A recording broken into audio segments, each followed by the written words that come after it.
Okay, so we've got some pretty intense stuff to unpack today. Yeah, there's some big developments going on at the Department of Justice. Yeah, it's really something else, a U.S. attorney and two officials from the Public Integrity Unit resigning like this. Yeah, all because they were told to drop this corruption case against New York City Mayor Eric Adams. It's pretty wild. So we're going to be looking at a report from the New York Times and also drawing on some analysis from Glenn Kirshner. Right, yeah, he's got some pretty strong opinions on this whole situation. So we really want to dig into what happened and what it all means. Yeah, what does this tell us about, what's really going on inside the DOJ?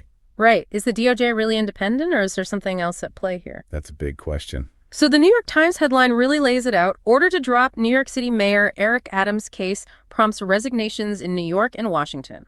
Wow. Yeah, it sounds like some people are taking a stand here. Yeah, they are. So can you break down what the Times actually reported? Like what went down? Okay, so basically it started with the resignation of Danielle Sassoon. She was the U.S. attorney for the Southern District of New York, right? Yeah, exactly. Okay. And the Times says that she resigned just a few days after she got an order from the DOJ. Could drop the case. Yeah, to just stop pursuing this corruption case against Mayor Adams. I mean, for a U.S. attorney to resign like that's got to be a big deal, right? Yeah, it's definitely not something you see every day. So what makes this so unusual? I mean, how does this usually work at the DOJ? Well, normally these decisions about whether to pursue a case or not, they're based on Yeah, evidence. exactly and the legal merits of the case. So for her to just up and quit like that, it kind of sounds like she thought the case was solid and that the order to drop it was bogus. Yeah, that's definitely a possibility. And it wasn't just limited to New York, right? No, it wasn't. The Times mentioned that they tried to move the case to the Public Integrity Unit in Washington. Right, and that's the unit that focuses on like high-level corruption cases. Yeah, often involving government officials. Right, so they're the ones who would normally handle something like this. And what happened when they tried to transfer the case? Well, that's when two more people resigned, Kevin Driscoll and John Keller.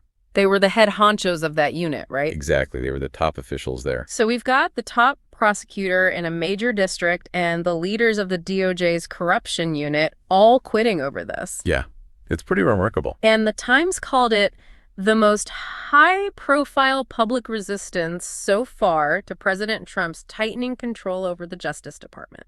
That's a pretty loaded statement.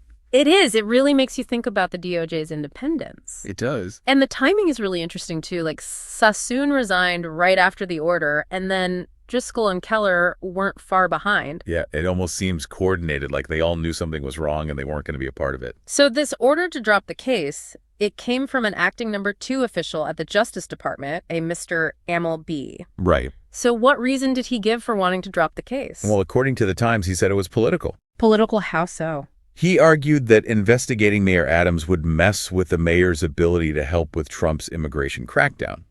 So he's basically saying, let the mayor off the hook so he can help us with our agenda. That's what it sounds like. So it wasn't about the law, it was about politics. Yeah, that seems to be the case. And this is something that Glenn Kirshner really jumps on in his analysis. He calls it a blatant attempt by Trump's DOJ to get rid of anyone with integrity in the public integrity section. Wow, he didn't mince words. No, he didn't. I heard him say that the justice is vanishing. It's being replaced by lawlessness, retaliation, and revenge. He's definitely concerned. And he really focuses on what happened after Sassoon resigned. Right. He points out that Mr. Bowe initially said that the order to drop the case didn't mean that the prosecutors or Sassoon had done anything wrong. Yeah, like he was trying to smooth things over. Right, make it seem like it was no big deal. Exactly. But then Kirshner says that as soon as Sassoon resigned, Mr. Bowe changed his tune. He told Sassoon that the prosecutors who worked on the case were being put on leave and that they were going to be investigated by the Attorney General and the DOJ's internal investigators. Oh, wow. And that Sassoon herself was also under review. So much for no big deal. It sounds like they were being punished for not playing ball. That's exactly how Kirshner sees it. He calls it retaliation, retribution, revenge for not going along with this dirty political deal. And he keeps saying that they're trying to purge anyone with integrity from the public integrity section. Right. And he calls the whole thing plain old corruption. Yeah, he doesn't hold back. But he does have some good things to say about the people who resigned. He calls them 3 new points of light amidst the Trump-induced darkness. Because they stood up to what he sees as Trump's corruption. Exactly. He admires their courage and their principles. It's really interesting to hear his take on all of this, especially since he was a prosecutor himself. Yeah, he knows how this stuff works. And the Times also gives some background on Danielle Sassoon. She seems like she comes from a really impressive legal background. Oh, yeah. She's a Harvard and Yale grad. And she clerked for Supreme Court Justice Antonin Scalia. That's a big deal. Scalia was a giant in conservative legal circles. And the article also mentioned that she's a member of the Federalist Society. Yeah, that's another sign of her conservative credentials. Which is interesting given this whole narrative about political interference. Good. Kirshner even pointed out that she comes from this conservative background. He did. And I think what he's saying is that her decision to resign wasn't about politics, it was about principle.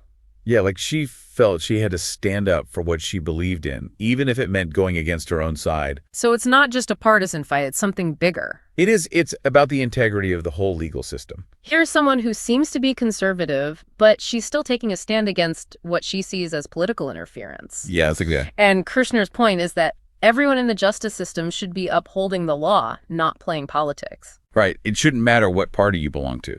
And he says that any attempt to undermine that is corruption, plain and simple. He does. It really makes you think about what we expect from the people who work in the justice system. It does. So for everyone listening, this is the big takeaway. A U.S. attorney and the leaders of the Public Integrity Unit quit because they were told to drop a corruption investigation into the mayor of New York City. And they were told to drop it for political reasons. Yeah, not because the case was weak or anything like that. Right. And this raises some serious questions about whether the Justice Department can really be independent. It does. We've got reporting and analysis that both point to a potential conflict between the White House and the DOJ. Right. Like, the White House might be putting pressure on the DOJ to do things for political reasons. Exactly. And the fact that some of the people who resigned seem to be conservative just makes it even more complicated. It's not just a simple left versus right issue. No, it's not. It's about the core principles of the justice system. About fairness and integrity. And what happens when those principles are compromised? That's the question we need to be asking. So considering that these people who resign had impressive backgrounds, like one of them even clerked for a conservative Supreme Court justice and was a member of the Federalist Society. Right. What does that tell you about how important integrity is in the legal system? It tells me that it's crucial. It shouldn't matter what your political beliefs are. Everyone should be committed to upholding the law. And what happens if we allow these kinds of politically motivated moves to become the norm? That's a scary thought. Because then what happens to the public's trust in the justice system? Yeah, if people start to think that the system is rigged, that it's all just politics. Then it undermines the whole idea of justice. It does. It makes you really wonder about the future of our society. It does. That's something we all need to think about.